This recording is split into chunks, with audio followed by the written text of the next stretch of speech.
ઊન કાઠિયાવાડી ચાની હોટલ પાસે ઉભેલા યુવકને અંગત અદાવતમાં 4 ઈસમોએ લોખંડના સળિયા અને લાકડાના ફટકા વડે ફટકારતા મામલો પોલીસ મથકે પહોંચ્યો છે.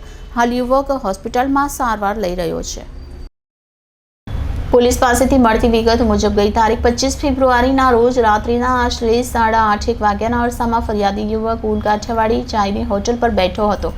તે વખતે મંસૂર સલમાન મંજૂર ઇમરાન ઉર્ફે બાલી જીકર તથા મોઇનુદ્દીન ઉર્ફે 35 અચાનક લોખંડના સળિયા લઈને આવ્યા અને અગાઉના ઝઘડાની અદાવત રાખી ઉપરાછાપરી માર મારવા લાગ્યા હતા. દરમિયાન મોઇનુદ્દીન ઉર્ફે 35 તેના કમરના ભાગેથી ચપ્પુ કાઢી જમણી બાજુ પેટના ભાગે તથા ડાબા હાથના કોણેથી નીચેના ભાગે મારી ગંભીર ઈજા પહોંચાડી તેમજ તેની સાથેના સલમાન મંજૂરે તેના હાથમાં રહેલ લોખંડના સળિયા વડે જમણા હાથના અંગૂઠા તથા કાંડાના ભાગે મારતા ફ્રેક્ચરની ઈજા કરી તેમજ મંસૂર તથા ઇમરાન ઉર્ફે બાલી ઝિકરનાએ તેની પાસે રહેલ લોખંડના સળિયા વડે માર મારી ઈજા કરી હતી, જેથી આ ચારેય ઈસમોએ ફરિયાદી યુવકના શરીરે ગંભીર ઈજા કરી હતી અને કહ્યું, આજ તેરા નસીબ અચ્છા હૈ इसलिए તું બચ ગયા, दूसरी बार हमारे हाथ से बच नहीं पाएगा તેમ કહી જાનથી મારી નાખવાની ધમકી આપી હતી. જે અંગે મામલો પોલીસ મથકે પહોંચ્યો છે.